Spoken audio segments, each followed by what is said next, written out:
Hello everyone and welcome back to Gathering of Gachas, the only podcast that focuses exclusively on the games your parents don't want you to play. I'm Galen, the SoundGuy Firestone. And I'm Kite. I'm Ranakel. And I'm Dez. Welcome, guys. How's it going? I'm tired. I was up way too late fishing. Not in real life, in FF14. I saw.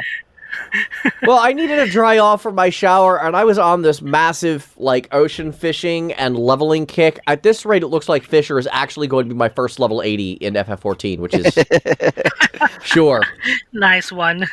Well, here it's the future. Yep, that's apparently what I'm about. It's fishing rods and gun blades over here at FF14 land. Galen Firestone Fisherman. Apparently.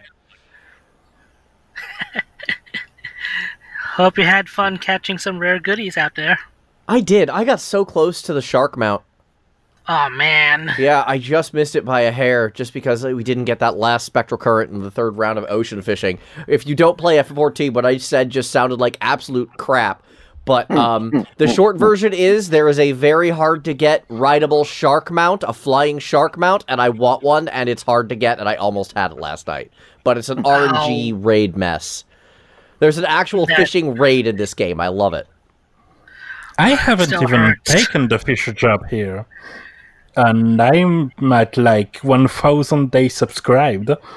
Wow. Yeah, I found it to be kind of chill. Mostly I've been power leveling it to get rid of my gathering gear. We need to stop talking about this. This is FF14. We need to talk about other games. How about we just go to FFBE now? Time for the FFBE recap of the week. Go! But FFBE doesn't have a fishing minigame. I know! It should! Okay. So, FF8 to begin with. Standard raid and a couple of new units. Well, 3 actually. Mm-hmm. One of them being 4-star base Edea. Yay. And she has as her TMR a dress with bad stats and 20% ice resist. Great. You know, remember when 4 stars were at least useful for their TMRs? Yeah, that one's a bit harsh, certainly. And there's certainly a spot for 4-star TMRs that fill a niche. Yeah, but it doesn't... I mean, other than ice resist, it doesn't really sound like this does that. Yeah. Yeah. Why ice resist, now that I think about it? I know it's been a while since I played FF8, but that just seems like a Edea's main element is ice. Yeah, alright, sure. And her limit break animation is very much the thing that sends Qual to prison. So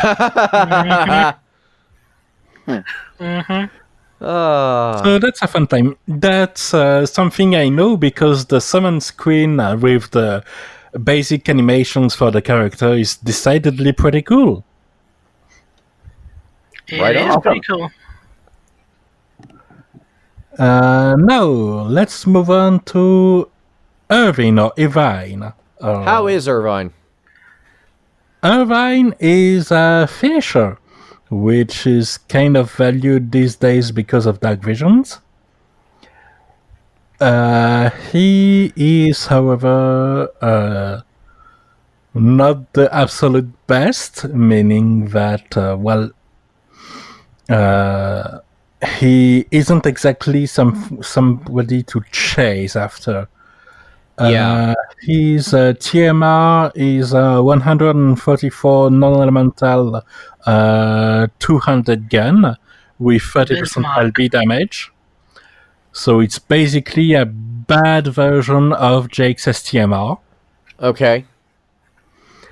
And his actual STMR, though, is very good. Okay. It's 50% true double hand and 100% machine and beast killer. That's really good. 100% killer. 2 killers even is really nice. Yeah. One would Serious already have been pretty solid. True. Serious for trials and Dark Visions. Yep. Yeah. In case you absolutely do need a trainer, he can quad cast and chain with Molten Strike. Mm-hmm. That's nice. Yeah. And aside from that, he mostly has single attacks with big modifiers, can self-imbue with fire and dark element. And his LB is actually 3 hits and kinda slow, so he can't really fulfill a role as an LB finisher the way, say, AC Cloud can. So Because he just sounds really underwhelming from everything I'm hearing. yeah, I mean, he has power behind him, but when you number 3 or 4 in a pretty restrictive role, and the number 1 role is going to be pretty accessible. I'm guessing Regina?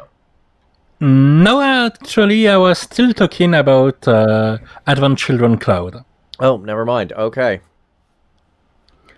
We'll come back to that, but yeah, he is... if you like the character, he's fine, but not exactly someone to chase after again. I gotta be honest, like, this is me speaking as an FF8 fan. This banner is literally my 2 least favorite characters in that game. Selphie and Irvine, and I'm just like, I don't want this. This can leave me alone. So now let's move on to the other character in this banner, which is Selphie. Yay, Selphie. When it comes to her TMR, we'll come back to Booyaka, because that's actually one of the main and most important part of her kit. Great. Because of course it is. But her TMR is already pretty interesting, because it's a magic fist. Why is it not a mace? I don't know, but I have a theory, and we'll get to that shortly. But they decided, since that's pretty much going to be one of the only items in this category, let's make it one of the best straight stats TMR we can do. So it's 155 magic, and it has 20% HP tacked onto it. Which is really good on a mage. Anytime mages get more survivability is a good thing. Exactly. So yeah, that's very solid as far as TMRs go, but with the caveat that it's going to be pretty restrictive as to who can equip it. Yeah.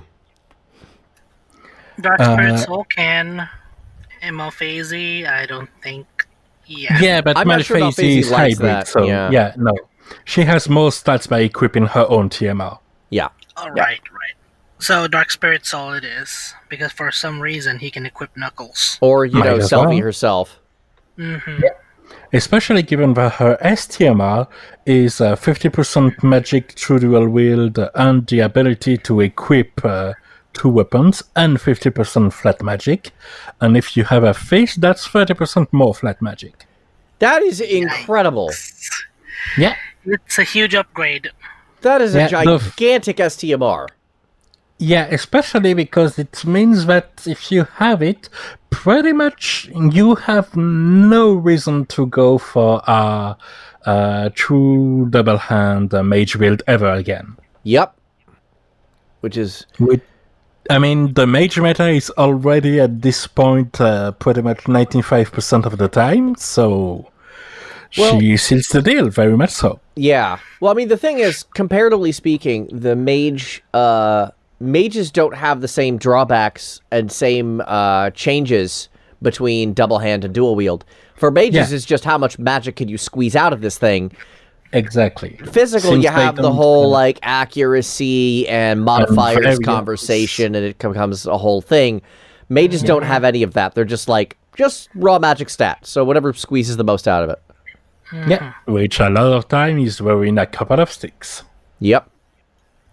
Regarding her kit, it's pretty interesting because you remember last time, or was it the time before, we talked about Ellie and how she was one of the best mages for Dark Visions because of her ability to self-imbue elements and to have her LB deal physical-based magical damage.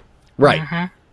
which means that she benefits from physical killers and she benefits from elemental imbue. Selphie does it with one of her chaining move, which is Booyaka. Booyaka. Right, which everyone seems to like. Yeah, and not only that, but it's also single target, which means that you can squeeze in all of the casts, even if, while multi-targeted Chaos Wave Awakened chains tend to break. Right, because of how AoE chains function when something, AoE chains are a whole, thing in this game as well. It's one of the reasons that physical tends to be preferred over magic. Tends to be, but not the only reason, and certainly not, I don't know where I was going with the rest of that sentence. I'm sorry. Happens to the best of us.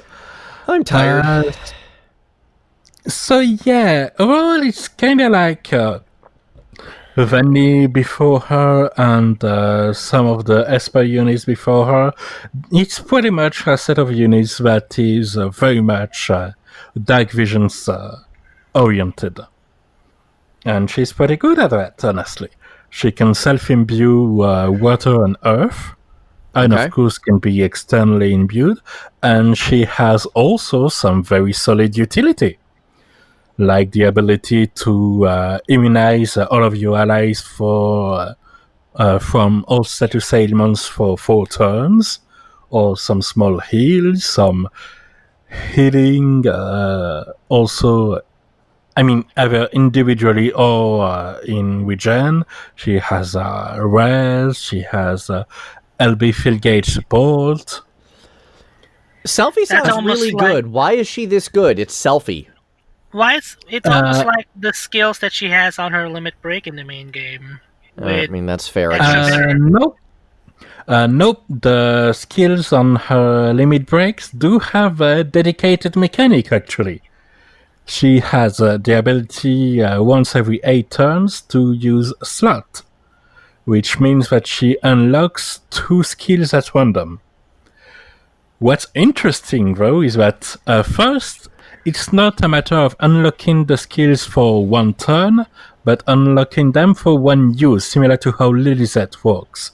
Meaning that you actually get some flexibility on how you want to use them, and they actually have they use as kind of a toolbox. Interesting. So do they stick around? Like, can you do slot multiple times to unlock a bunch of skills, and then you just have them to use as needed, or how does that work? Well, you'd think you can't, because you it's on an 8 turns cooldown. But once you cast it, the skills auto-cast itself on the next turn. Oh. Meaning that you use slot, you unlock 2 of some skills which go from general party mitigation to enormous chaining moves, like the end of our catastrophe, which have a 99.99 Chaos Wave Awaken modifier. What the heck? I mean, it's the end. You have to make it at least that powerful. Apparently. What the heck? But again, they're for 1 use, so you can't quad cast this modifier. You can only quad cast and use this one at the end. But yeah, no, she looks not only very solid for Dark Visions, but also probably one of the most fun characters kit we've had in a while. That is terrifying. Why? Yeah. Terrifying. With her LB. Yeah, like, I almost didn't mention that she also has 70% full breaks. And she's a good breaker. Why is Selphie this good? I want to summon for her, but temptation. I had to lay low. So congratulations, we finally have a universally good, maybe not best in slot, because Tom in the chat is saying that End is weaker than Forwind Physalis' burst. Yeah. But, we actually have a universally good FF8 character. I had been pretty convinced that Gumi just hates FF8. Like, they have not given a fair shake to FF8 kind of at all. None of the characters have really stood out. Until apparently Selphie. Till apparently Selphie, of all people. The worst character in the entire game. Yeah, her only real limitation is that, as suggested, her actual numbers when it comes to sustained damage are on the acceptable end, but not exactly record-breaking. She's about the same level as Lizard Valeth and Dragon Princess Fina. Which are, decent names to band around. Yeah. Oh my Point is, god. she's usable and she's absolutely more flexible than those. Yeah. The flexibility matters. Like, I know Dark Visions is kind of pushing this, like, hard numbers meta, which kind of makes me a little angry, to be honest. But I'm always a fan in general of utility on a unit, and the more tricks a unit has up their sleeve that they can bring to bear, the happier I tend to be. Yeah, because it pushes hard numbers, but one of the other things which Dark Visions pushes is slot economy, and she's excellent at that. Yeah. She's got a lot of different roles in there. Decent support, not spectacular, but decent support, decent breaker, and obviously she hits pretty fairly hard, from what I can tell. So yeah, it seems like she's actually super solid. Exactly. She does. Is she the best? No. Will she get whatever job you need done? Yes.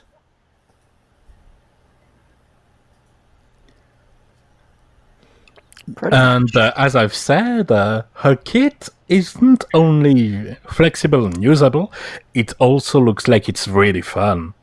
Yeah, and I think there's something to be said for just characters that make you smile. Why is Selphie this good? Could Selphie and Twistus, like, trade kits or something so I can get the character I actually like to be good? Quistis, which is actually being used in Dark Visions. Didn't you say she was awful? She is awful, but one of the things I didn't quite consider is that given the return of Dark Visions and the change in how it's calculated, the fact that her physical magic-based damage skill that unlocks on turn 6 can just wait until turn 6 to be unlocked means that some people that don't have an either twins or Ellie or indeed a Selphie can use her as the fourth resort for the magic stages. Huh. Okay. So I'm never using Quistis because I have Ellie at 7-star. But for those that don't, she is an option. But honestly, I think I would just, at this point, try to squeeze other units, not because it's hard or anything, but because it's 6 turns for every Dark Vision stages, and Dark Vision takes long enough as it is. Yeah, that is fair. That is very fair. Tom is saying... been using Quistis with Xuan Wu, and fair enough. All right. So apparently there's more love for Quistis than I thought, despite cursory examination of her kit looking unspectacular. Yeah. She's basically the 3 options in case you don't have either limited units or Selphie, or pretty soon Rem or Ace, which will also have a similar mechanic. Oh, that's right. Rem is actually really cool when she comes out. I remember they upgraded the crud out of her. Well, I mean, they gave her a new version that was upgraded, but, it's still Rem. God, yeah. I loved what they did. Rem was my first finisher, and she was so good at it. I would not have ever cleared a giant without her. Yeah, she was great. Yeah, I used Rem for forever. Oh, me too. She was one of those characters I used way past her sell-by date.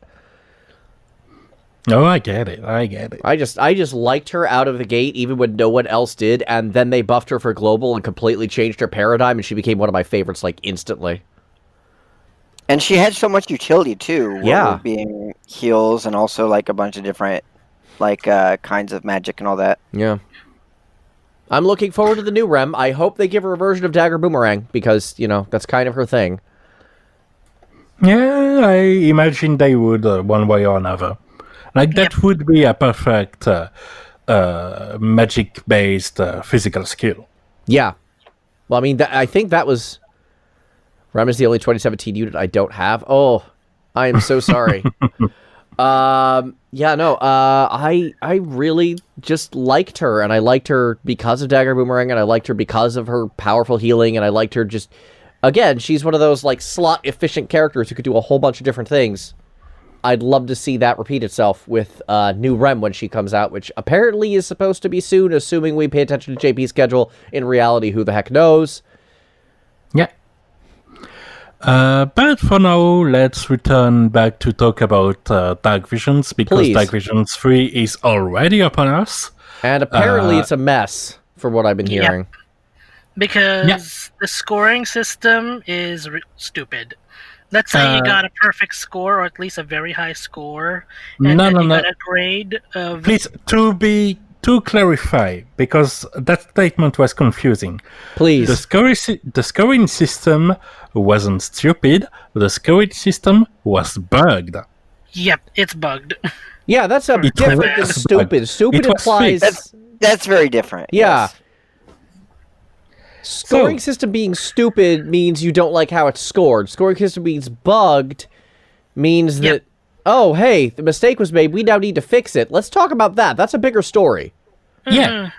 So, the way it worked before the fix was that basically they've changed the number of turns requirement to have a number of effective attacks, which essentially means you have to use a certain amount of attacks of the element the boss is weak to.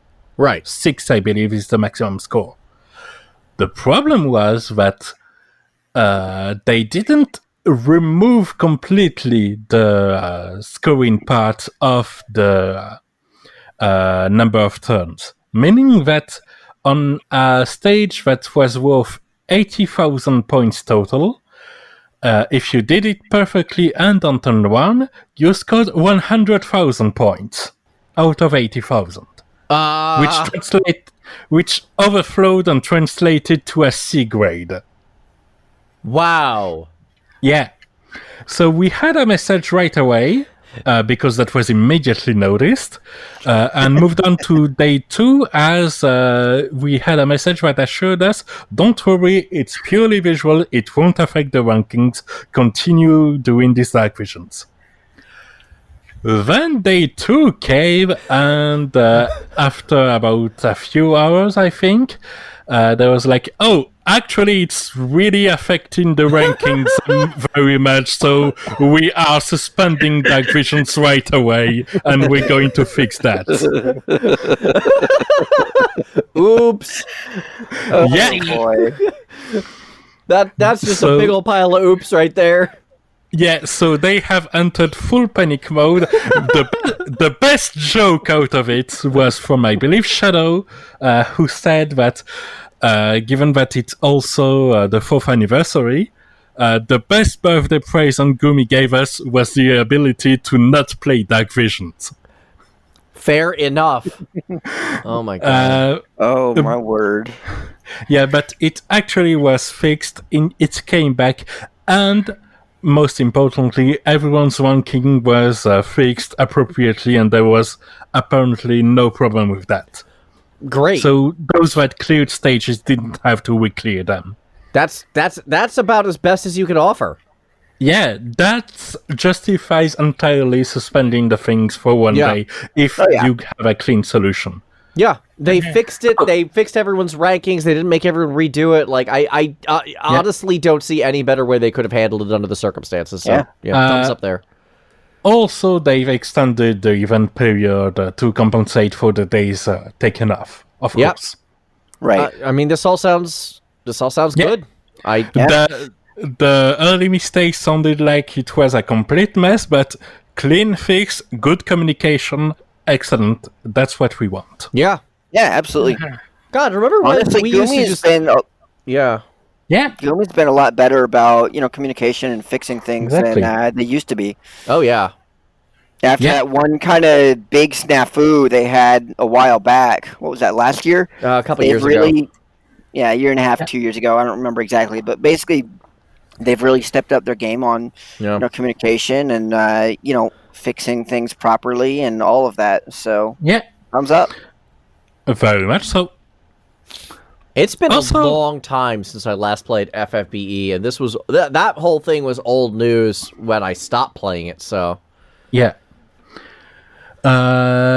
Also, this Dark Visions is notable because of the fact that it's the third, meaning that those people that have scored consistently in the top 500 are starting to get their Dark Ragnarok or Dark Gambataine at +10. I'm sorry. Explain that, please.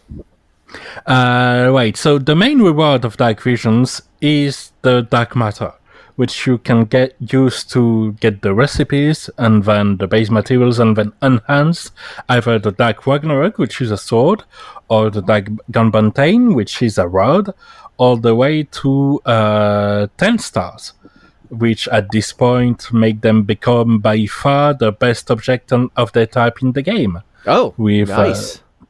With Dark Ragnarok having 220 attack, Whoa. and 30 times a modifier finisher attached to it. And the Dark Gambataine having a 224 magic and a 36 times magic finisher on it. Holy Toledo. Yeah, like there's a reason to do Dark Visions, and Yeah. it's the main reward.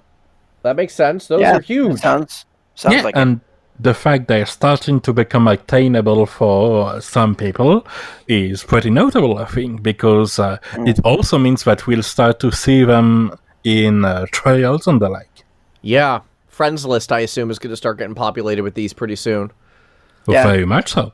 Of course, that's only at the moment, you said, for like the people who've been consistently scoring in like the top 500 or so. Yeah, like I'm not gonna reach it. Maybe I could get 8 or 9 star, which is already an STMR tier equipment. But the truly exceptional gear is really at the 10 star.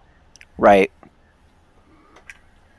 So it'll be a little while before like most people have access to the really strong versions of them, but it sounds like they are going to be like rolling out for, you know, the people who've been consistently getting in the top, and then eventually they'll filter down to the other people. And Tom is saying that another benefit of the new crafting system means you can pre-run these weapons through Item World with level 1 versions, and it would benefit to the highest level ones.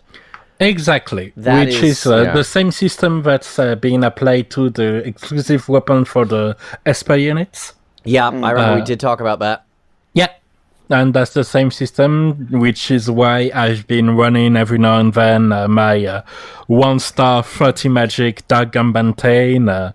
I already have rare modifiers and 10% magic on it, which is pretty decent. That's not bad. But it's the kind of weapon you want to be perfect and not just pretty decent. Yeah, with that level of firepower, that doesn't... Like, if you can get up to, 224 magic, that is... Unless I'm missing something, that is a ridiculously high number. That is a ridiculously high number. So what's the highest like other like STMR weapon that you could normally get? I believe it's actually not an STMR because we've had some equipment with like 170, 172, but I think the latest trial, the Scorn of the March of the Bug, has a 180 word. Okay, so that's... I'm sorry, did you say Scorn of the March of the Bug? March of the Insects. It's about, it's about the worms. It's about fighting the bugs that plague Dark Visions. And here, the only thing that went into my head was Ravana, but okay. No. Yeah, no, there's no Ravana in it. So Good. I hate that guy. I like that guy a lot. I'm sorry.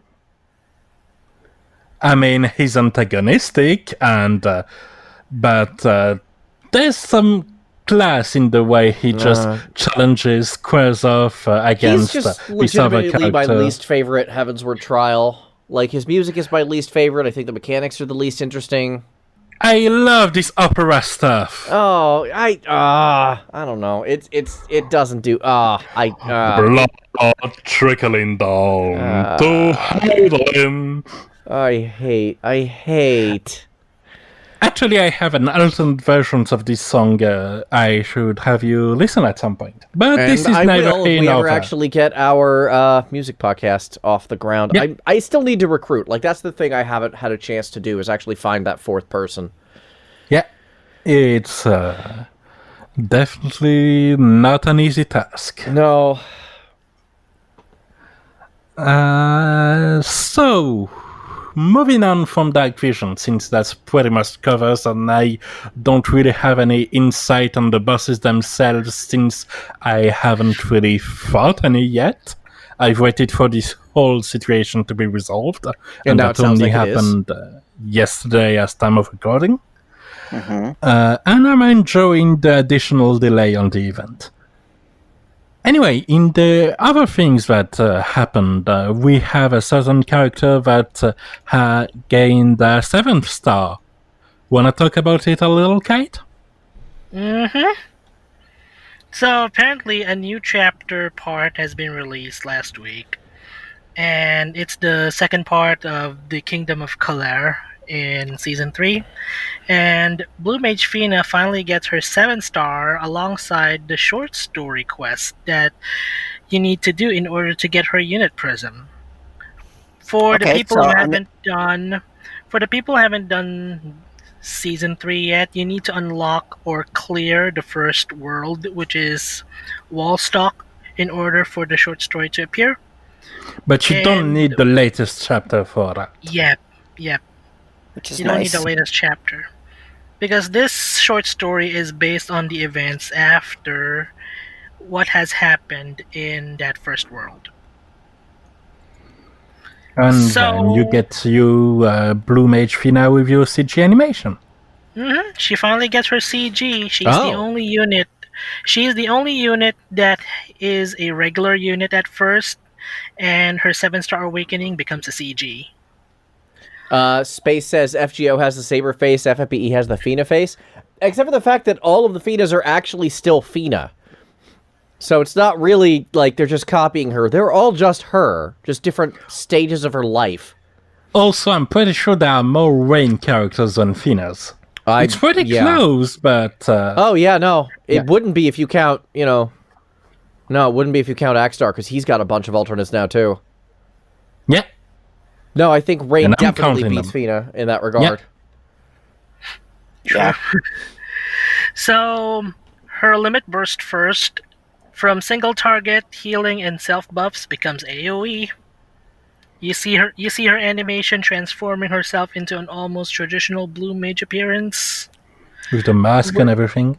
With the mask, and her bow becomes a sword. Yee.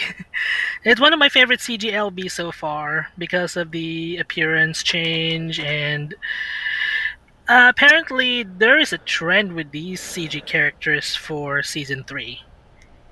They're all representing their respective colors and their respective abilities, which is pretty nice. Well, she's the only one who is actually... I think it's not based on a flower, but mostly it's because of her new job, which is, of course, she's a blue mage. So let's see and here. also she already has a flower, and it's a Yeah. white lily. Yeah, we know that already. Mhm. We've had that since...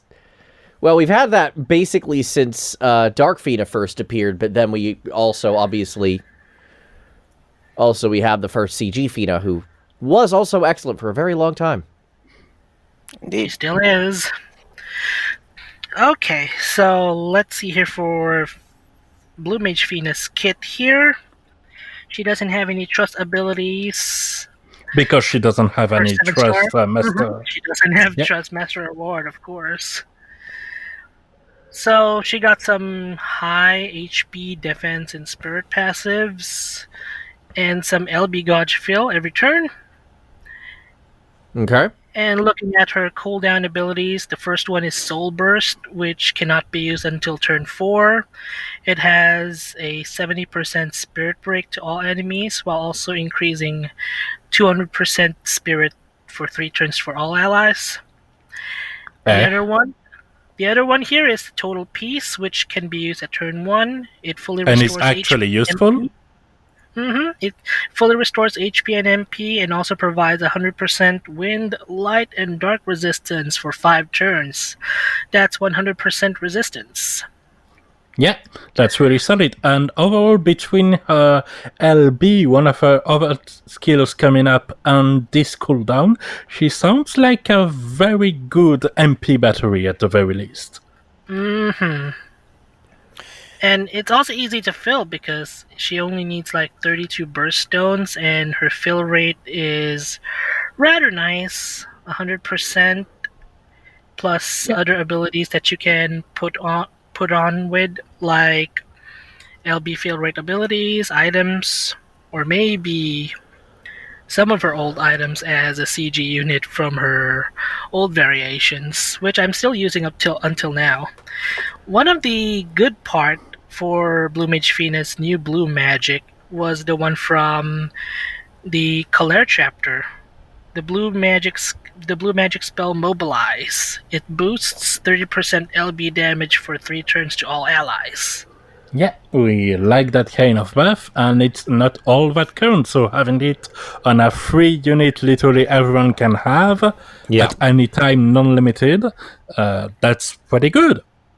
It's That's a solid good. Baseline. And I got a thing going on here. Isn't LB damage cannot be mirrored by Mastermind Zon, which makes me kind of wonder back then why... I feel like they may have just missed this one. Like, I don't think it was intentional that he couldn't do it. I think it was just not part of the programming of the skill, because it's a very new skill, even compared to what Japan has.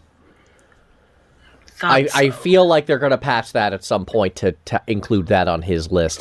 It's one of those things. I'm they not probably all that sure, because a lot of characters have very high self-increase LB damage as part of their rotation, as part of their kit, and it's what defines them as LB finishers. Having that being able to be spread would kind of shift the balance, possibly in ways Gumi feels uncomfortable with, which is why we have this LB damage increase, which is 30%, and not, say, 200% the way Regina Cannon or some of Claude's abilities do. Seems like it. Oh yeah, apparently Hyo has a 275% self-burst. Hey, finally so, yes, for Hyo. Steal his buffs. Yeah, I mean, that's not possible right now, but... well, it should be. I don't think that's intentional. Rob that man. Rob him of all of his stuff. He is awful. Rob him of his gear. Rob him of his moves. Rob him of his buffs. He doesn't deserve to be. My hatred for Hyo will never cease. Oh, Years later, it will never cease.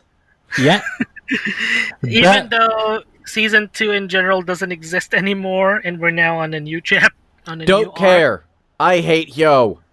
Hyo was a brave and bold climbing high atop Mount Stupid. Oh my god, yes. Yep, agreed. But we're getting sidetracked again. Yeah. So, unless you have any last words on Blue Mage Fina, we can move on to the Sieghard latents. Well, some last words. Yep, I'm definitely looking forward to using her. I just built her with some crazy builds again. I got her to 2000 spirit. Don't nice. ask. Not bad. Don't ask. But I'm really looking forward to using her again on Season 3 event content, which I've been using her ever since she was first released on King Mog and Raid Boss Trials.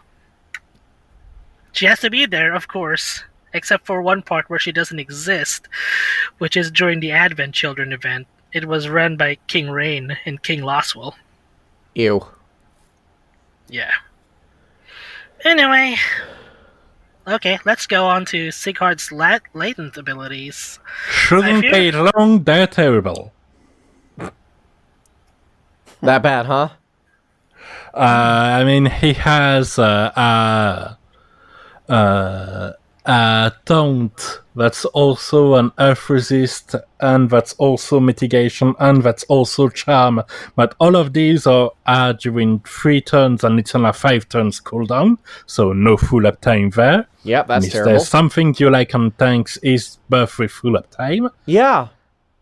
And then some stats up for Earth Resist, Defense, Spirit, HP, LB Gauge, and the modifier for his AR chain and his Absolute Mirror of Equity chain. They're still bad. So this doesn't sound particularly useful, so why'd they do it?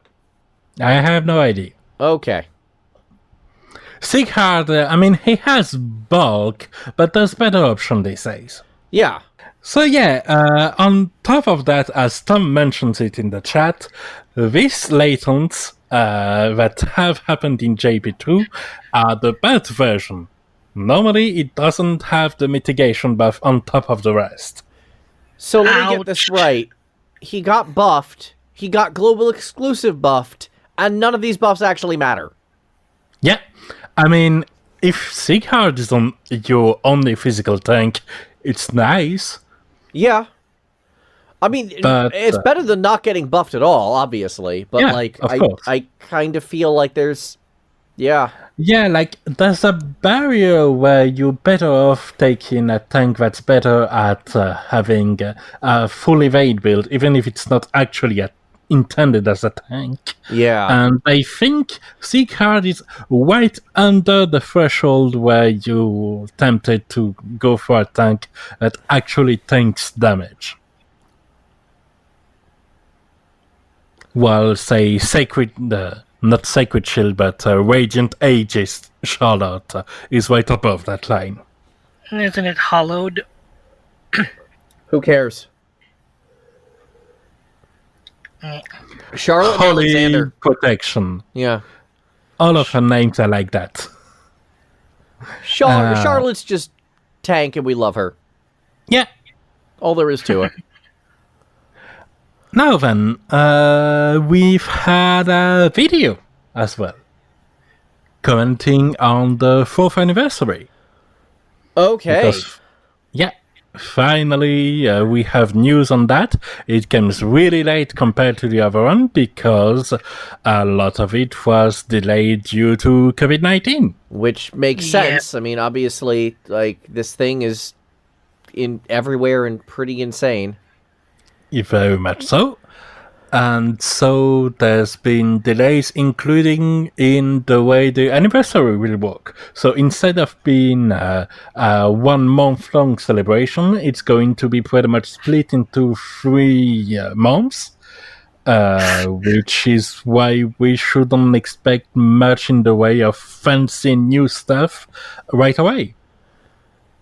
So instead, what we have is a bunch of tickets and a special stage for some little bonuses, which has the anniversary background, this time featuring the Farplane trade. Okay. Might as well tie it in with the Season 3 lore. Sure.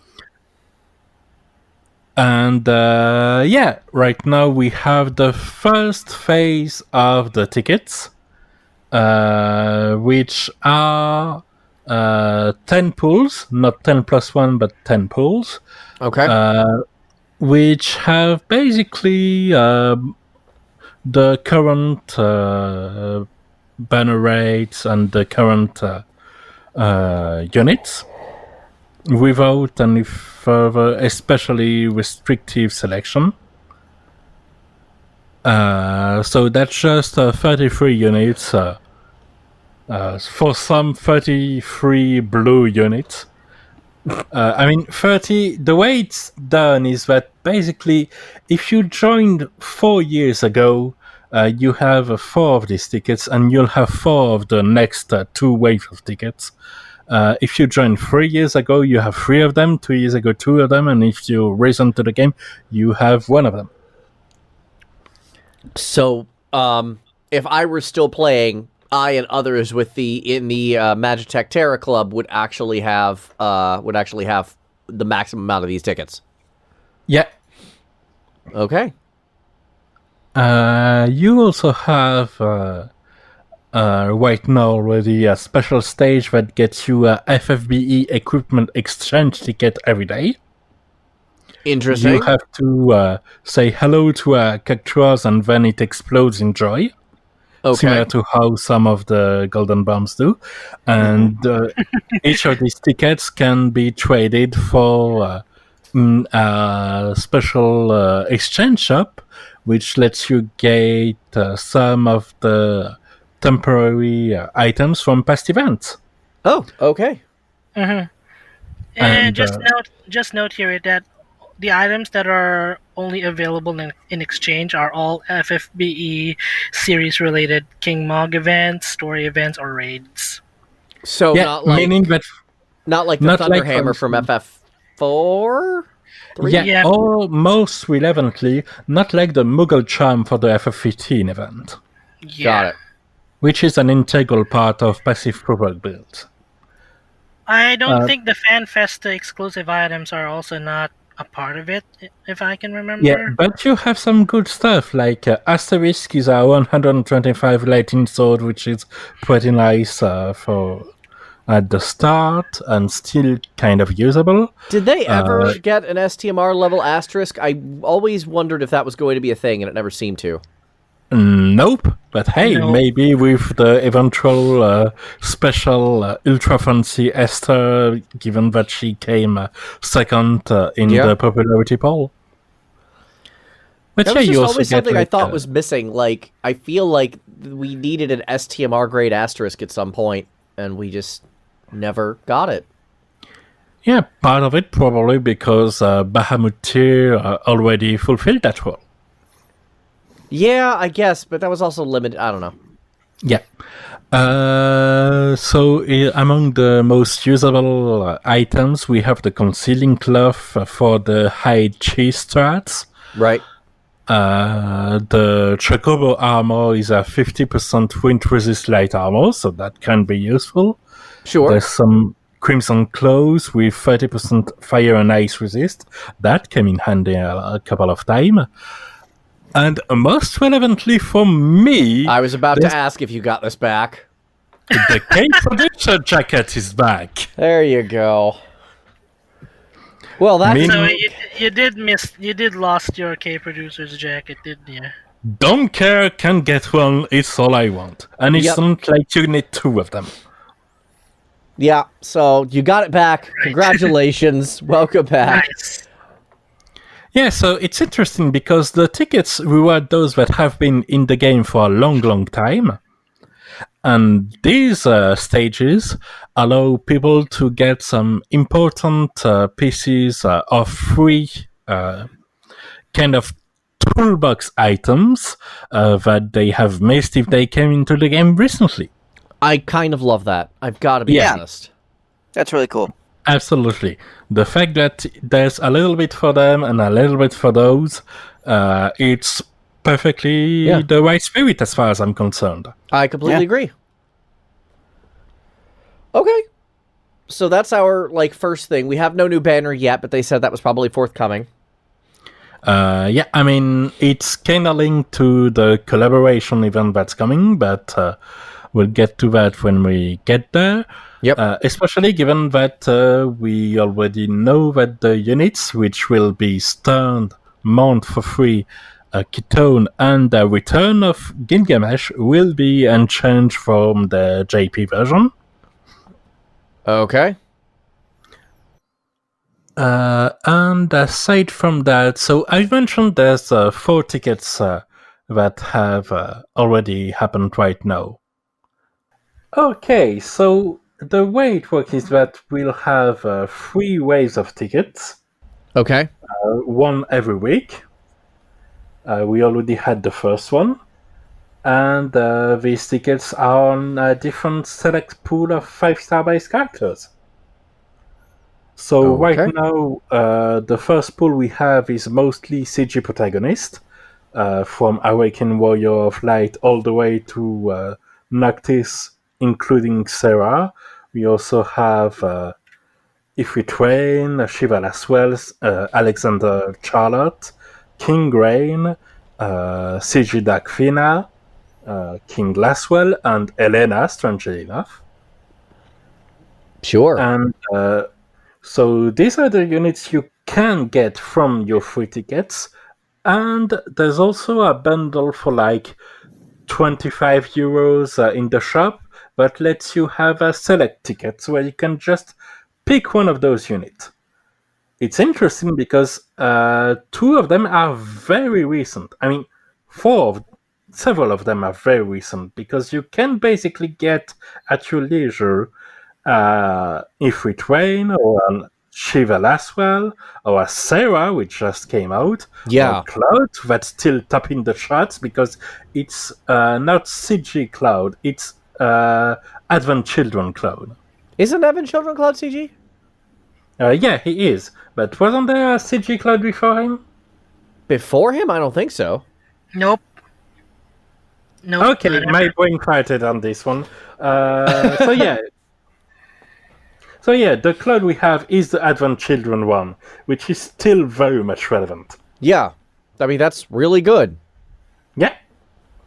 So the second wave we'll get has kind of the second fiddles to this unit, which is not to mean it lacks power, because we have Physalis in there.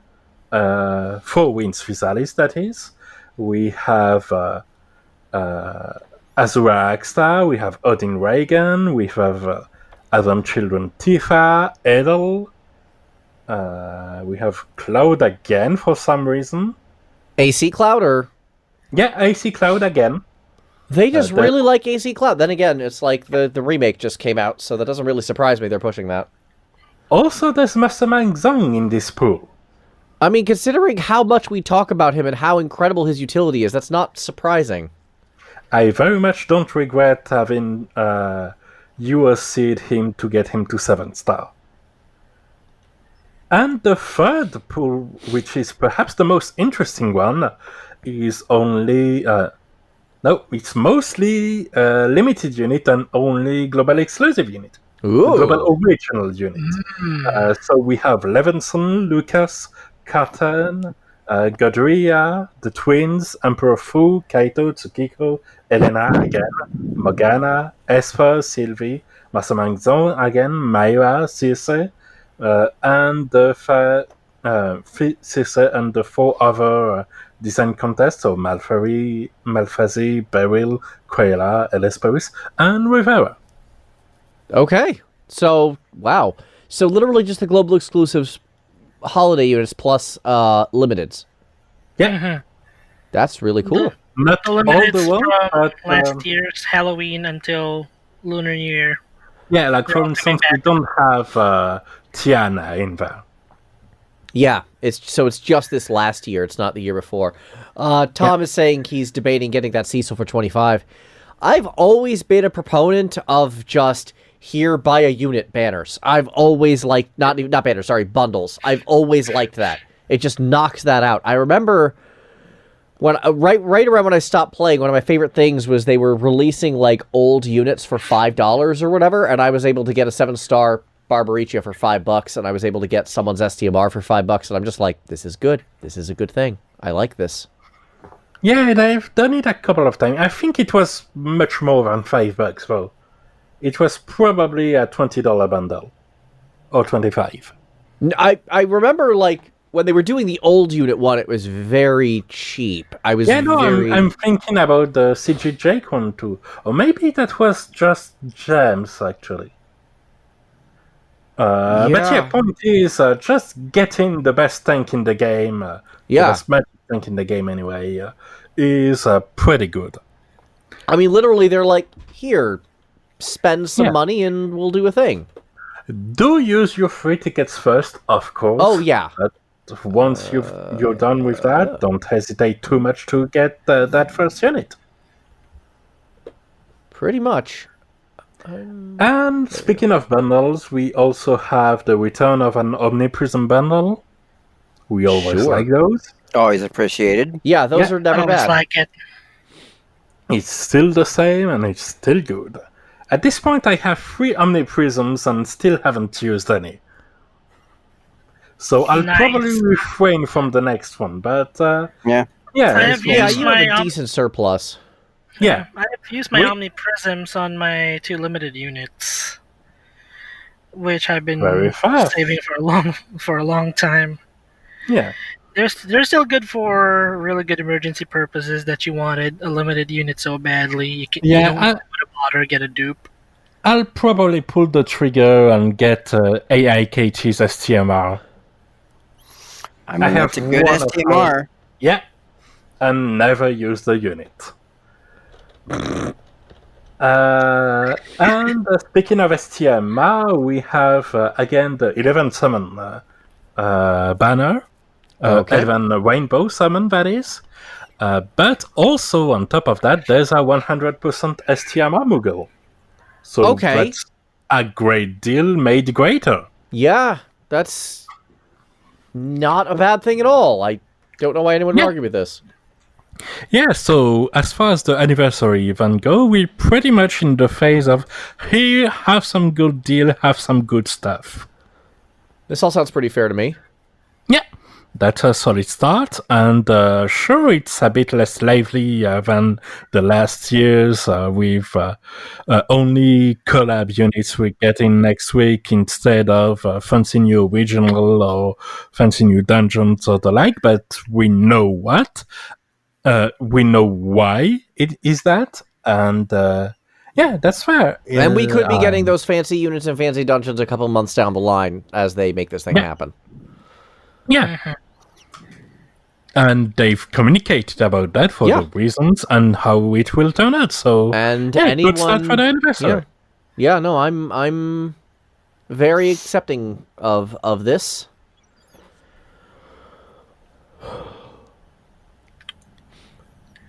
It's pretty nice. Yeah. And there's a last little bit of FFBE related news. The World Revisit quests have been going every month now, and the ones that are ending today as time of recording have cleared the Crystal Tower and the Bahamut Island. Right. And there was the question of whether or not there will be a pause before we get the Revisit quest for Season 2. We now have the answer, and the answer is no, we'll get the first part of the Season 2 Revisit quest right away. So, more Lapis. There you go. Yeah. Keep grinding. More Lapis is good. Anytime you can get a reasonable source of currency is good. Yeah. Yeah, especially for just spending time and your energy. Yep. And less time than the JP version. Mm-hmm. Mm-hmm. So yeah, I believe that's pretty much all for the FFBE related news. Now, what's going up on our favorite heavily militarized pharmaceutical firms? Well, this is actually a pretty big day because today was actually a very sizable update to the game. 3 things of importance. First, Episode 6 has released. More story, more currency, more hard stages, because Episode 5 was actually shockingly tough at times. The final boss fight of Episode 5 was actually quite interesting because there were 2 bosses on a single stage, and that doesn't happen too often. Ooh. Anyway, we're going into Chapter 6. I haven't started it yet. I'll probably be streaming that on Thursday. Meanwhile, we also have, to go with the new episode, we have a new banner with 3 brand new units, Blaze, Greythroat, and Ambriel. Ambriel is a 4-star sniper. She is basically a mini Firewatch, so what she does is she has a very wide attack range, kind of a slow attack speed, and she focuses on the, lowest defense unit. There are a couple of interesting things about her, though. Her skill 2 actually gives her global attack range. Yes. So she can attack anybody anywhere on the stage. Her attack speed is slower, and each attack takes longer. But she also has a chance to stun enemies. Yeah. When she's attacking them outside of her normal range at E2. Yeah, basically she is the longest range sniper in the game, which actually makes her really cool for utility strats. Additionally, it means that if there's a caster just hanging out in the way background somewhere, she could theoretically be put down, pop her skill 2, and just snipe the crud out of it. So Ambriel's actually really cool for a 4-star unit. This is a game where lower rarity units really can shine because it's just all about their utility. And also with lower rarity, you got to consider the fact that they're cheaper. So they are much cheaper to promote. They'll be a lot earlier to put down. They are, another little bonus. Much less energy intensive to promote. I just finished promoting Mostema today, and that was about a week-long grind process. Yep. So, and that's after I got a bunch of her mats from the last event, the contingency contract. So, anyway. A week-long grind. Love seeing World Divisions. Yeah, no, I imagine, no, it's usually more like 2 weeks, to be perfectly honest. But again, usually it's more like 2 weeks. Yeah, usually we got lucky in that a lot of like the harder to get and harder to create mats were just on sale in the contingency contract event for effectively which was free. pretty good. Yeah, so that saved a ton of time. That was probably a week's worth of work alone right there that I was able to just get. And it wasn't just for her, too. It was for Saria as well, who's like one of my principal tanks. So getting both of them upgraded is no joke. And then the next operative on the banner is Greythroat. She's a sniper. She's got reasonable attack, not spectacular. Basically, her thing is she's kind of like a mini Exu, right? Yeah. She's gonna, whether you have her on skill 1 where it charges per, every like 5 seconds she'll do an attack that shoots 2 of them and does extra damage for it. She can store up to 2 charges, so even if she's not attacking for a few seconds, then those charges will accumulate. Does that go on a higher skill level? 2 charges at skill 7. It does hold 3 charges at spec 3. Right, but you're probably not going to do that if you're probably not going to do that if you have Exu. So that's very good if you don't, though. Yes, like that fills a very important niche. And then for her skill 2, basically, she charges it from attacking. It lasts for 17 seconds at level 7. Gives her extra attack, and each attack will shoot 3 bullets. Yeah, so she's a miniature Exuzii, is what we're learning basically. Here. If you have Exu, Exu's going to be better for you, almost certainly. Yeah. But, if you don't have Exu and you have Greythroat, absolutely go ahead and work on promoting her. And the star of this banner, so to speak, is our new 6-star, Blaze, who is a hit-all guard, her job is she just does damage. Basically, she hits a number of enemies equal to her block rating, whether or not she's blocking them. So if they're in her range, if there's 3 enemies in her range at E2, and even if she's not blocking those 3 enemies, she can hit them. Now, there's actually something important about that because her second skill is actually really cool. It's basically a physical version of Platinum skill, which is to say she gets a permanent, infinite duration range up. Ooh. An extra square. Yep, which means you could theoretically put her behind someone tankier. Not that she's necessarily weak at the tanking department, but when you're a non-tank blocking 3 enemies, like, you're going to be taking damage. So having her behind, say, Hoshiguma or Sario or someone like that and hitting the 3 enemies they're blocking, that actually makes her a really, really, really good tank support unit. Her third skill is a little more traditional. It just ramps up her damage until she literally explodes, taking 25% damage to herself and then doing a bunch of damage to all enemies around her. It's literally just, here, have a lot of damage. She is... I will say one cool thing that she synergizes with, she kind of synergizes with herself, right? Because with her talent, Emergency Defibrillation, whenever she falls below a certain threshold of health, it's 25% for the threshold, She'll heal 50% of her max HP. And then it will also prevent her HP from falling under 50% for 6 seconds at E2 or 3 seconds at E1. Yeah. She kind of sounds like an off-tank of sorts. I think an off-tank is a good way to put it. Yeah. That said, while she is very attractive on paper, I've got to be honest, I don't really recommend pulling for her unless you really need this. And here's a couple reasons why. One,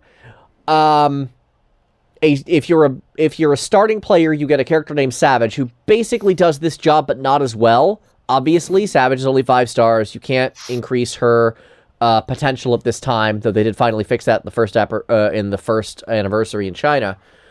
But she does this same effective job okay. So if you really need this job, if you're a starting player, you have access to this character already. And then additionally, there's another character named Spectre who also already does this job and also has an I Can't Die button as her second skill, who is much better than Savage, but she's obviously a gacha unit, so harder to get.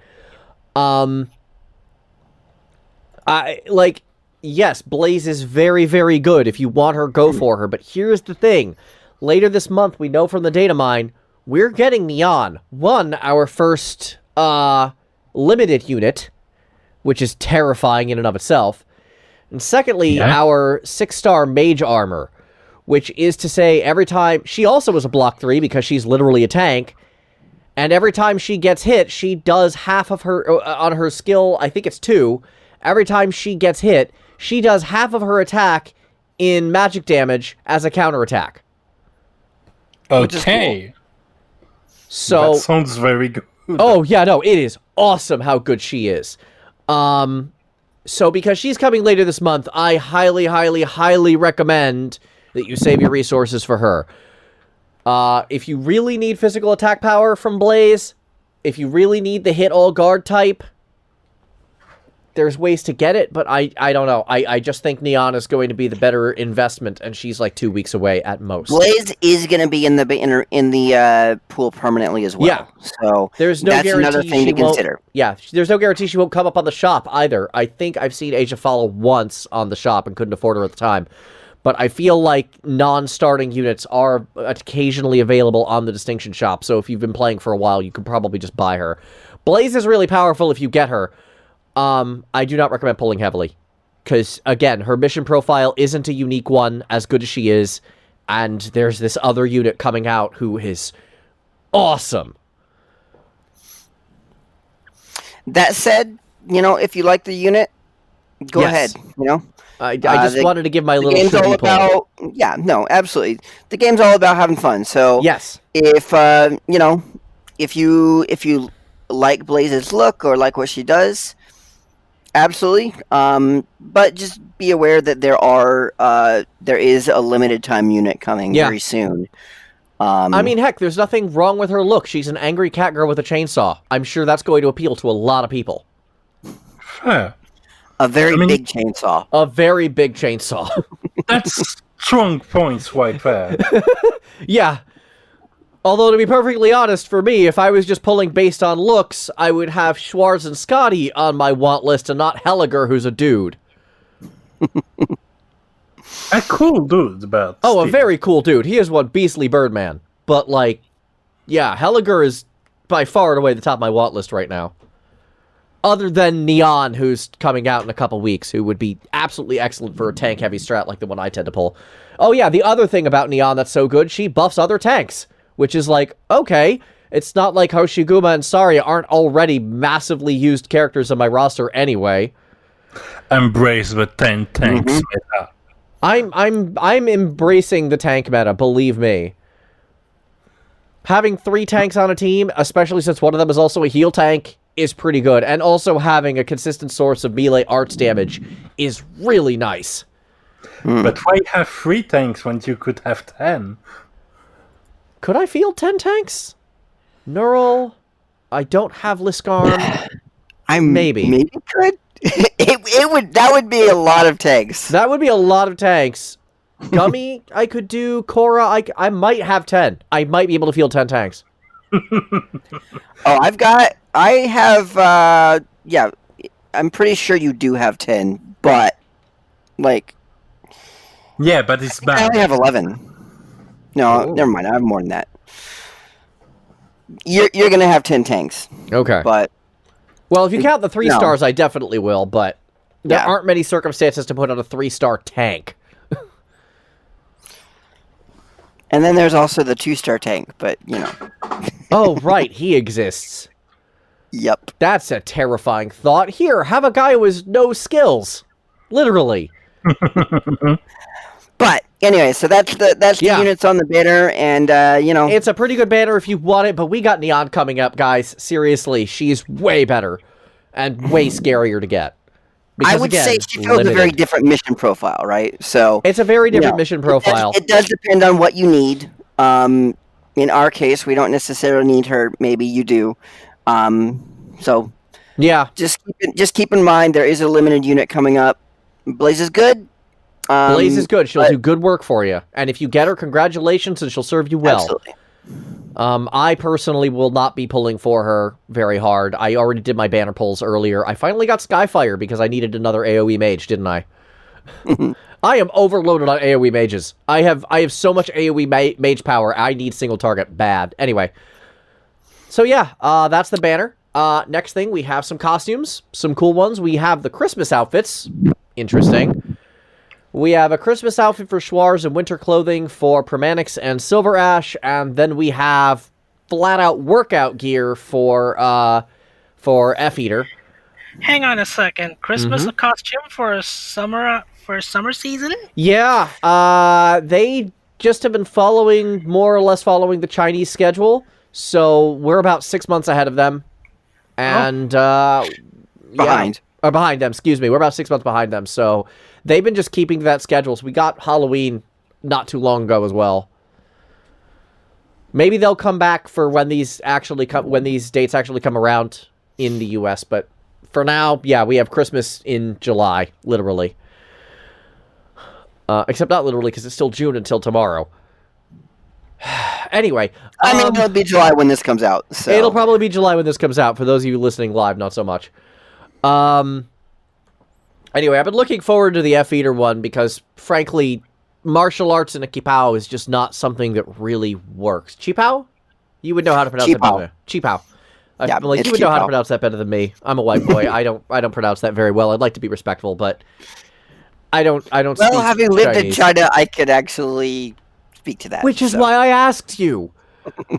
Yeah, martial arts in a Qipao doesn't quite work. Martial arts in sweatpants and a sport bra, that actually, that's more accurate. So,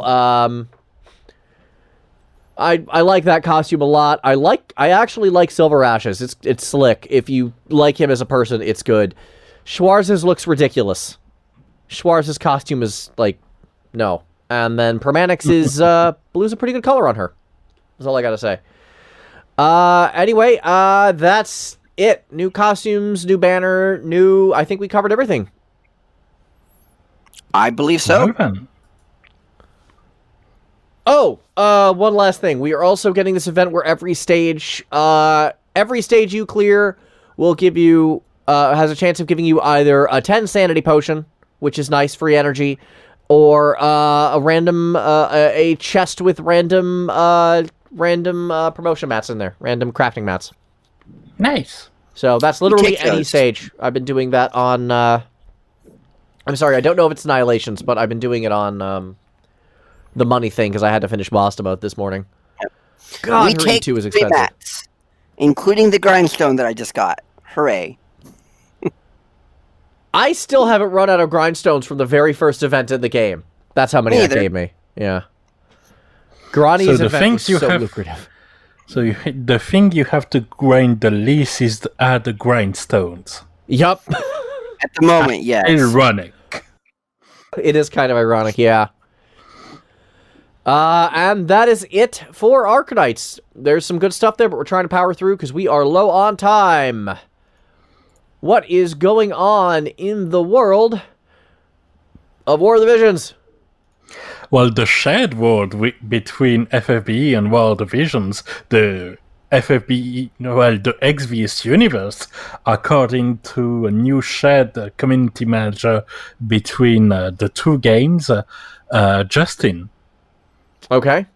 Which joined in as revealed by the shared video relating the updates for FFBE and for World Visions, where he revealed, amongst other things, our first global original unit, which is none other than Fryevia.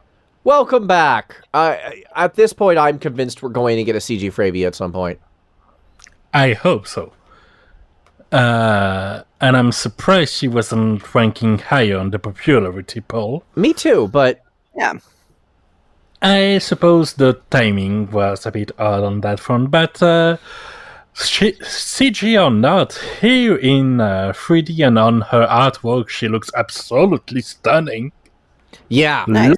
Love what they done translating her looks into the World Vision style. I was actually very surprised with that artwork when I saw it. I'm like, oh, wow, she's actually much cooler looking than the sprite led me to believe, even though her sprite was pretty darn cool. Yeah, and the LB animation where she's skating between pillars of ice and the sands and everything, it's overall visually splendid unit. That much is already safe to say, but for this for this FFBE anniversary event, it seems like they've taken the strange route of giving us the worst version of a good thing. Uh-oh. Because, Fryevia will come in with a banner shared with Rain. JP already had Rain. Okay. So we have the two of them sharing the banner. That's not great. And Fryevia is limited. Rain is not. That's really not... What? Why? Because money. I guess, but that's... I have no better answer than this one. So yeah, the worst possible version of a good thing here. Yeah. And they've also asked in the video for possible ways to celebrate the 4th anniversary of the FFBE series, as they call it. And the conclusion that we've got is 4 you are guaranteed summon, which is very good. Okay. If you have the money, because it's paid Visio only. Oh, for crying out loud. Gotta be kidding me. It's our birthday, give us money. I mean, I understand that this is technically how birthdays are supposed to work, kinda, where it's the person whose birthday it is you're supposed to give gifts to. But at least throw us a bone, come on. I don't feel good about this. Yeah, no, me neither. Yeah, I mean, I thought about trying out War of the Visions when it came out, but then when I saw that they were gonna have the separate Visio system, I was like, that doesn't really seem to bode very well for me. To be fair, it is not War of the Visions' birthday, as Tom says. Yeah. But they've put a banner which is explicitly labeled FFBE Series 4th Anniversary. So, yes, that's very relevant to it.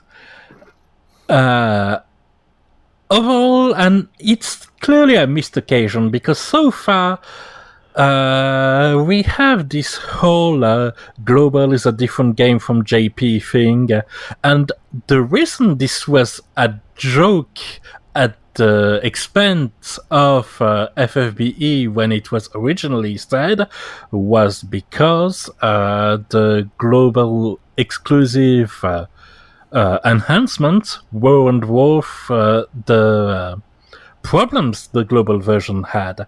Now that it's fixed and we have systemic changes that are for the better in global, global is a different game than JP, is pretty much a mark of pride.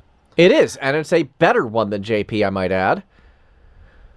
In World Visions, we have global changes, and they've pretty much all been for the worse. Yeah, no, that's a case of meet the new game, same as the old game. Yeah, we've had a bit of a tighter release schedule, but aside from that, between the doubling of the cost of the Thancred enhancement material, the double cost of Gilgamesh, now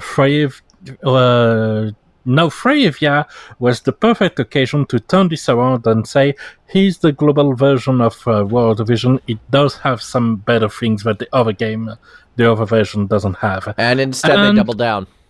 Yeah. So that's unfortunate. That is unfortunate. I'm not thrilled with that move. Yeah. We did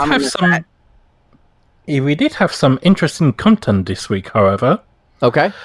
Because we've had the first challenge with both brutal difficulty similar to the Iron Giant and something that's one stage below and that's easier to farm if you don't have a fully powered team. Against the Chocolat Flan again, that lets you farm materials for the Sage's Hat, which is a great item because it's both a perfect item for mages because of its high magic, but it's also the perfect item for dodge tanks because of its high dodge values and the fact that if you actually level it up and enhance it properly, it has a bonus dodge on top of its base stats. Oh, nice. So, great item to farm. Yeah. Then we have magicite dailies. 3 times a day, we can farm magicite to enhance our espers. Now, I seem to recall that was actually really hard to do in War of the Visions as opposed to OG. Not that hard. The thing is that supersites aren't all that common. And you basically get like 3 a week, 3 a month from missions. And aside from that, it's pretty tough and things can get pretty long. But it's honestly not that impossible or anything. Like my Shiva, which is my best Esper at the moment, is like level 74 out of 80. Okay, that's pretty good. And I've got 4 other UR Espers that are around level 40, so yeah, no, they're usable. Okay, I stand corrected. Usable is good. We like usable. Yeah. And then there's this interesting bit of content, which is arena mock battles. Mock battles. Okay. Yeah. Okay. The way they do it is that it's a single play stage, not an actual multiplayer stage, but you're facing composition that are at the top of the arena ladder at the moment. Okay. And other than that, it's a normal AI control stage. You even have the current arena map, which is the canyon with +1 range. And you are against on Novice, I think it's Ramza, Frederica, and Orlando. So, and they are very beefy. Don't let the name Novice fool you. This is a spicy team. I mean, it's got Ramza and Orlando on there. Of course it is. Yeah, no, and don't... Frederica is absolutely no slouch. And the rewards are not that good. It seems like it's mostly a challenge thing, honestly. And I like that. Okay, that's fair. And that's an interesting way to get some PvP content and make it more PvE. And make it more at the reach of more players, because it's a normal solo stage, meaning that you're not forced, like in Arena, to only take 3 units. You have missions in each stages which earn you arena coins and the likes, to only take 3 stages and to basically fight with arena rules. But if you can do it, and I sure couldn't, you can just take 5 units and a friend. Okay. So yeah, interesting. I like this a little bit. It's not a farm event, but it's a little bit of a brain tickler like that. Yeah. And also, from what I've heard, like the arena and the PvP normally in War of the Visions can be like really hard because a lot of like whales and stuff do exist, whereas this one sounds like it's much more reasonable for, anybody. Well, if you go 3x3 arena rules only and you don't manually control your units, it's pretty much on the same levels because the enemy unit stats and everything are from the top of the ladder, which is where the whales rest.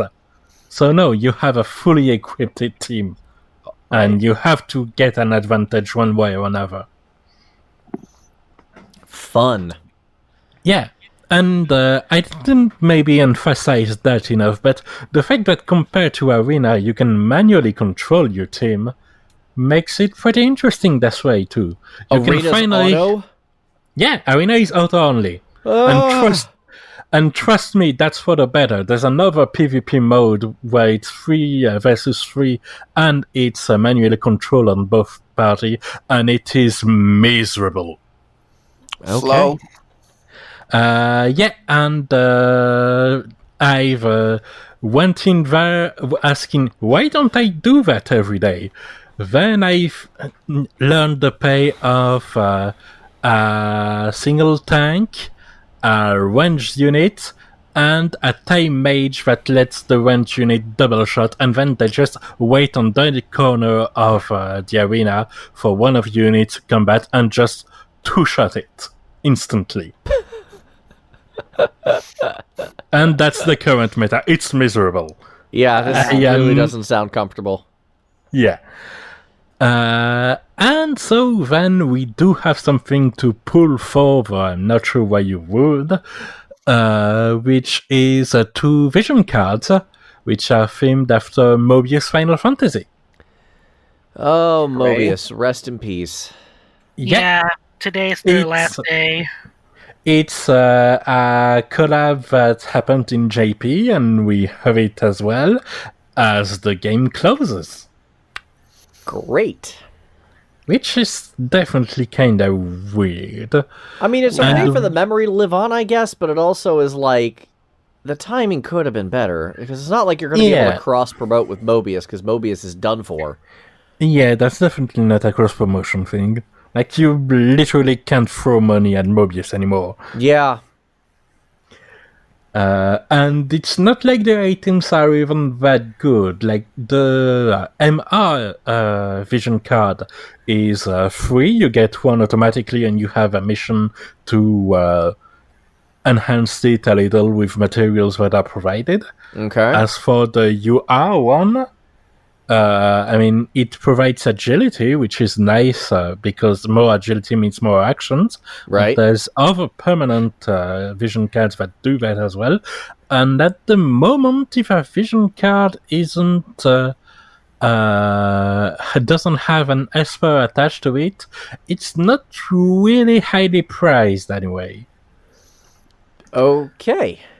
So that's why I titled this entry in our production order, The World's Saddest Collab. It's pretty sad, because, again, it's like, yeah, the game is closing, and these don't seem like things you actually necessarily want. It's good to have for memory's sake, and that's about it. Yeah, pretty much. Yeah. If you were an avid Mobius player, that's a tiny memento. Yeah. Which won't have a foot accidentally broken, like some statues I know of. You just have to keep bringing that up, don't you? Yes, he does. It's very relevant to keeping memories of dead games with us. It is. I may need to just break down and eBay a new one. It'll not be cheap, but, like, I can't get the current one repaired. It's not something I can get fixed, because no one's open right now to fix a frickin' toy. Yeah. I mean, they'll open back up eventually. Yeah, like next year, my desk is... There is a void in my desk where Nanalee once stood, and it makes me sad.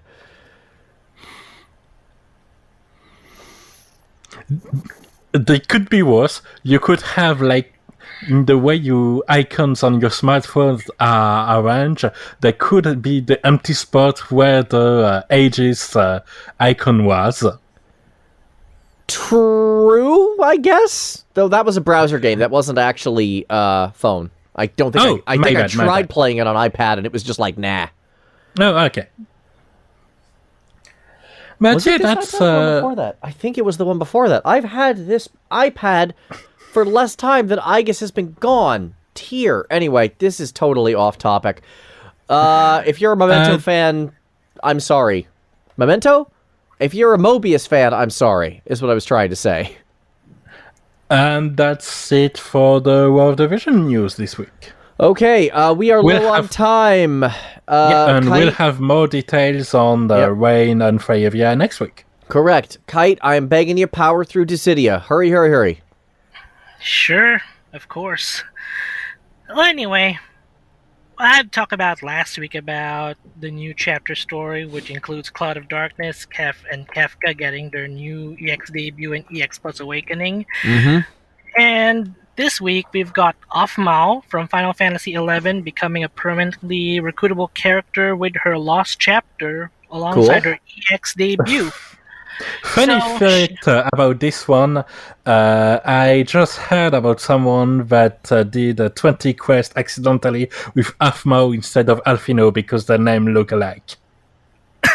Wait, what? What? Offmao and Alphino are kind of written the same way. Right, but you said they did 20 quests with one person instead of the other. They're in two different games, aren't they? Yeah, they're from two different games, but both of them are in Opera Omnia. Oh, that's what you meant. Okay, I just got so confused by the way you put that. I'm just like, wait. I'm staying relevant to the topic right here. Thank you very much. I'm sorry. I don't know where my brain was on that one. Please keep going. I'll shut up. Very well.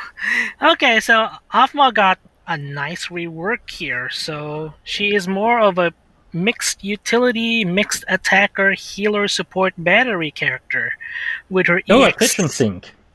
But actually, but she is also one of the best contenders in the post-chaos era because of her debuff immunity, brave damage mitigation, brave battery gain, HP heals, and can even extend the duration of the buffs spread from herself and from her allies, which makes her a really cool character to have. I was actually tempted to summon for her, but I got lucky in less than 100 tickets. Both her and her fellow comrade from 11 as well, which is Lion, who got her rework and EX Plus Awakening. Meanwhile, on Lion's side, her rework is also a mixed. She's also a mixed attacker, melee and ranged, and her utility is quite awkward ever since her first release because we know her as one of the few least appreciated characters because her attacks seem to be weak. But her rework allows her to even deal guaranteed weakness damage as long as she's not the target. She's not being targeted by her enemies. Interesting. Kind of cool.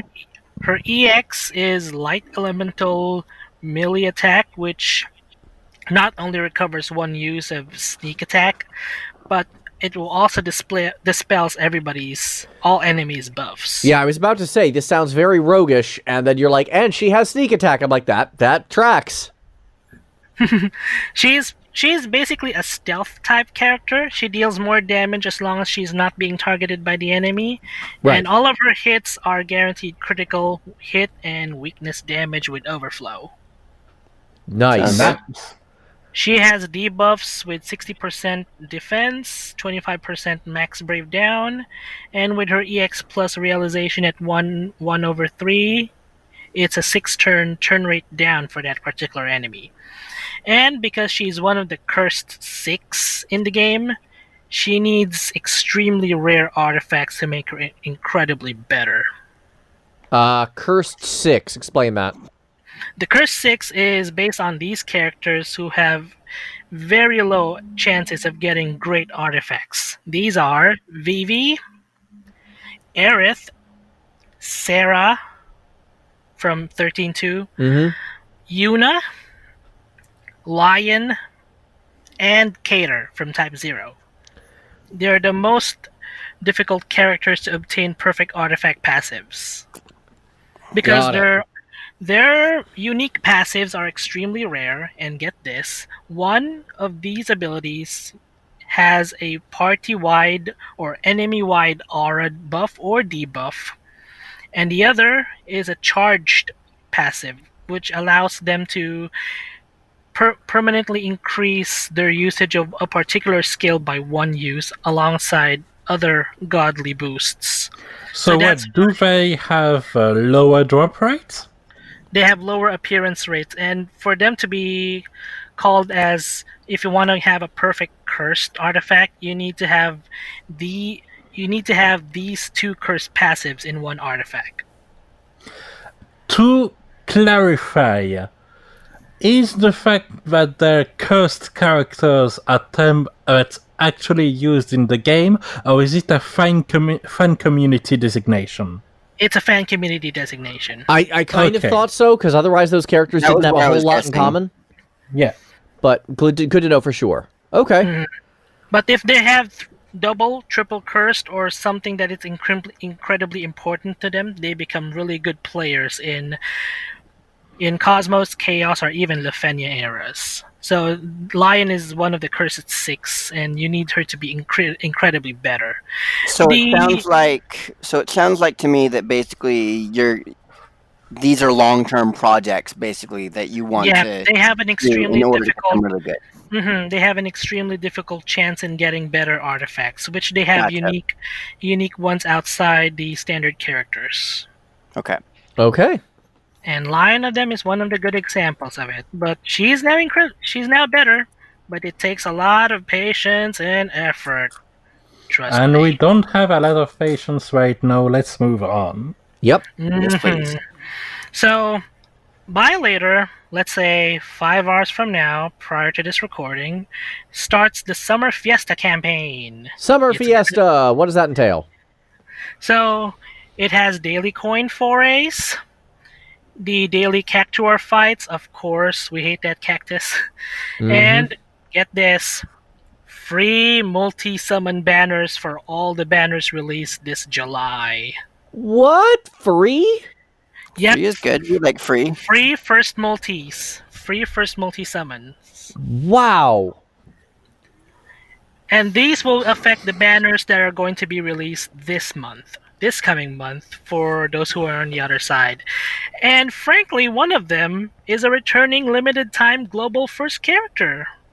Arnia. Nice. I hear she's really good. She's still a monster until now. I'm using her as we speak. I'm doing an Abyss Normalist content right now, and I needed a spear character with blue crystal, and Arnea fits the requirement. So I'm using her and still a monster until now. Nice. So, for those who have missed her, this is your second chance at obtaining her, because the second anniversary, her debut banner, her first multi is also free. This is also free. Free first multi. And it's going to happen between the mid-month of July. So it's still a long time. But if you got some gems, tickets to spare, please sub Well, except that it's free, but yes. Luck sacking and EX weapon is still an RNG factor. Right But on. the thing about Arnea's return event is that there is no co-op, no Cosmos, EX, Chaos dungeons, so it's just the first 5 quests. And apart from that, of course, I'm talking about the Summer Fiesta campaign. It is gonna come in a few hours. Let's see here. What do we have that is coming up next here? I think we're done. That's all for Opera Omnia for this episode. Fantastic. Right. Anyway, let me see here. Plenty of rewards, right? We got a lot of rewards coming from all across games. Yep. So this week's topic is quite interesting. So, is reward supposed to be staggered, or it's supposed to be immediate? Now, we're talking as though the reward overall value is the same, right? It's just whether it's over a longer period of time. Right. Yeah, but I think one of the perfect point of reference for this discussion topic was last year's FFBE anniversary, where we had tickets depending on the amount of logged in days consecutively, I think. And And whereas JP had them just like 700 tickets in one go, you have them all. We had a more staggered release with like 50 here, 30 there, and so on and so on, over a few days and weeks. Yeah, I remember there was one, I don't know if it was an anniversary event, but there was one kind of event where I was just drowning in tickets, and it took me literally hours to get through them all. Yeah, because there wasn't the proper multi-summon button. Yeah. Which is a mess in its own, but UI obvious mistakes aside, which does facilitate towards having more of a drip feed approach. I think that the difference between the two can be pretty interesting on a perception point of view. Okay. Because on one hand, having all of the rewards in one go feels like an event. Like, whoa, I'm going to spend 2 hours just going through this summon. It's going to be awesome. I'm going to have FFBE equipped open on this other window, and I'm go ka-ching, ka-ching, ka-ching. There we go. Welcome to menu grinding, everybody. It's like I'm a character in a terrible mobile ad that is not representative of the final game. Oh boy. That's what menu grinding is, everyone. Yeah, but this has this big event feel. Yes, right? It does. Mm-hmm. Yeah, absolutely. Whereas if it's more of a drip, coming in slowly, then you don't necessarily notice the rewards as much. Like, yeah, you're there, but it's not like, wow, I get all this stuff now. It's I get stuff, but at the same time, it's not strictly worse because the fact that you can just go ahead every day and have, hey, here's my tickets, I'm going to do these pools and I wonder what I'll get today, and if I don't get anything, maybe I'll get something like tomorrow or the day after. We get something every day. It basically makes the event last longer. Right. I would say they both kind of have their own here's the thing. Advantages and disadvantages. It feels good from an instant gratification standpoint to just get a whole bunch of stuff at once. But there's also the time sink concern of it. I actually prefer the longer period of time, just because it is more time friendly, just sort of in general. Yeah, especially with a system like FFBEs, where if you're full on certain things, then you can't even play the game. Yeah. Yep. So inventory is an issue. Yeah, if you get full on tickets or whatever, with this big dump that you have, then you may not be able to play the game for a few hours while you're getting rid of all the tickets because they don't have the proper multi-summon. That reminds me, the best feature of the 4th anniversary I didn't talk about. Inventory space for items, materials, equipments, and materia tripled. Oh, wow! Yes! Inventory space. Yes. You know what I love about Arknights? Inventory space is not a factor. You just have inventory. Yep. You know why I never complained about the inventory in World of Visions? Because you have unlimited slots. Yeah. Yikes. Yep. I've been only expanding equipment slots ever since the last anniversary. And unit slots, ability slots, item slots, untouched. It's just Yeah, now you have 900 slots. Yeah. It's hard to be a Gilgamesh. It lets you store and enhance all of your Gugnirs. Oh, I love it. No. All of your good years. No. Is there a bigger flex? Don't even mention that equipment. As long as it's not, as long as it's a different Gungnir, sure. Well, that's the point. They are different Gungnirs because you enhance them. Every Gungnir is its own little unique snowflake. Goodness But yeah, gracious. back to the whole burst rewards thing. I think another interesting way to consider kind of a middle ground is actually the purchasable bundles in the style of the Fountain of Lapis. And I say they are middle ground because if I'm not mistaken, they aren't just here you have 150 lapis every day for the next month. There's that which provides the comforting I'm going to have some nice stuff whenever I log in for the next month. And I'll have good value overall, better value than if I purchase something directly right now. But most of the rewards you get from the such bundles is usually front-loaded. Because that a little bit, yeah. Like you have 1,000 of your 4,000 lapis that you have right away, to give just a random example. Yeah. And that's, I think, important because that makes you feel like you actually did a purchase. Yeah. Now, and not just you'll get something eventually. Yeah, it's not just an investment at that point. It's also, hey, I get this thing now. Yay. Yeah, and for how much we value good value, there's something to be said about respecting the shinies. Yeah, a big factor in gacha games in general is, as I mentioned earlier, instant gratification. Anything that doesn't provide that is going to make a gacha player kind of not work, and that definitely gets into the whole gambling psychology of it. Of course. Yep. I was wondering, Rana, you mentioned shinies. Are these knees wearing knee pads or something? Damn it, Dez! I had to. No, you didn't. Yeah, I did. You did. I'm ending this episode. Absolutely. How dare he pun like this? Thank you guys so much for tuning in. We'll be back next week with more of the games you love to hate. Have a good one, y'all.